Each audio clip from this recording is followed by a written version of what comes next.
السلام عليكم ورحمة الله وبركاته. كسو دواده جنال كانا كوبعينتا كارات كعروتا ولاشين رحمة حسين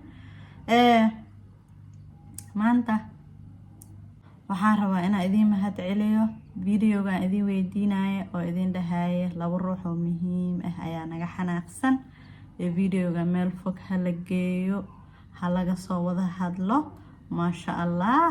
dad aad iyo aad tirada badan tahay ayaa fiirsaday marka jazakallahu khayr qofkii share garay qofkii like garay aad iyo aad u mahadsantihiin qofka hadda wili fiirsan videogaas insha Allah iyo videoyaasha kale soo fiirso nagu soo biir insha Allah ilaa waxaan ka hadlayo waa mustaqbalka carruurteena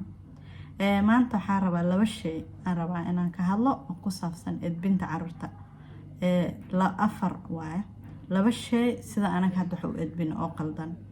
laba shay oo midda saxsan ee tahay marka maxaa horta kugu soo dhaca cunugan edbin marka ugu dhaco kan koowaad anaga nagu soo dhaca waxaa waaye cunugan edab darada oo wada iyo waxyaabaha uu qaldan oo wada inaan hadda joojino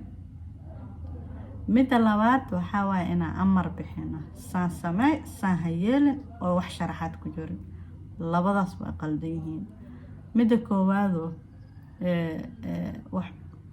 cunugu muxuu ka baranaa marka cunugu wuxuu baranaa in adil iska ka ilaaliyo cunugu wuxuu baranaa been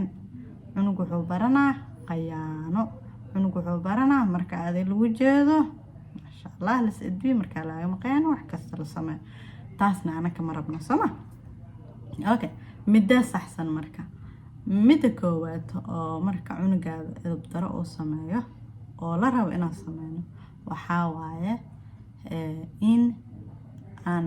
maskaxdeena agelino shay waxaan cunuga uu sameynaa seene mardab u soo laabanin hako tan koowaad markas cunuga wuxuu sameynaa ha ka fikirin laakiin waxaa ka fikirtaa waxaan cunugu sameeyo soma sidee mardab uu ku soo laabanaynin okay midda labaad oo la rabo inaan sameeyno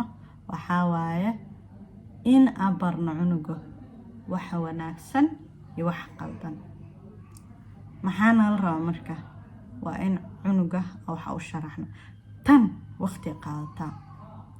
waqti badan ku qaadanay xabaar waa inaad cunugii la hadashaa waa in ii sheeg wanaag iyo xumaanta kala tustaa waa in ii sheeg waqtiga cunug weyn yahay la fariisataa dooyir yahay xataa wax u sharaxaysaana fiican saana xun waqti badan ay gelis marka cunuga marka saas ula oo wax wanaagsan iyo wax xun aad tustid way ku shaqeynaysaa mana ka baranaa cunuga qayaano iyo baan iyo sheeg in adiska ilaaliyo ma baranayo waayo xaalada ana qof bilaadan ah marka ka soo qad wili ma aragto cunug 3 jir ah ama wax العرض عشان سنة كجر كير بنون دربك وقراعة كسقط عنقو دربك وقراعة تنكوات السمان لهان وسانك هذا السمان جوجي دربي وحكو قراعة هاي تاس مركا حاكا في عنق مركو دربي بدنا حاجة دربي مركو قراعة عنق 3 جرع وحكا صير وعصمانا اوكو صفيرنا وسكي قراعة ورجوجي وسكي سو قراعة maxaa dhacay maxaa sababta u joojilaya ma garanaysaa waxa banooni gacanta ku haystaa wili maskaxiisa ma kala bixin hooyo waxay sameeyaan saxiix waalidku qofku wuxuu ku weydiisanayaa jooji laakiin maxaa sameynaysaa wax kala u diraysaa wax kala maskaxtaas ka baabi'inaysaa wax kala then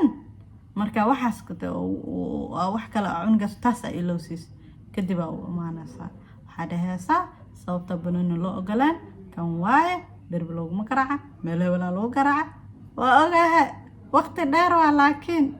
inta maalin walba qeylad ina hal maalin kas marka wax qalad laga galo waqti agelis ka ku fiican yaa ka soo jawaab su'aashaas badana waxa dhaadin waxa sheego waqti qaata yes waqti qaadana laakiin wax waqti inta ku qaato kugu soo noqon laakiin wax maalin walba qeylnayso maalin walba hadlayso maalinta 15 jeer la gaaran inaa hadlayso inaa hadlaynin inaa qeylinayso inaa wax sheegayso ma lagu kala danaynayo marka hadda inta caruurta qofka caruurta yar yar haysto intuu yar yar haysto qofka caruurta waaweyn haystana sidoo kale iyakana waa la shiraysaa waa u sharaxaysaa had kadib saan ku soconayna marka insha Allah cunugaad markuu qalad ku sameeyo faa'iido arag ha u arkin qalad insha Allah subscribe garaya share garaya assalamu alaykum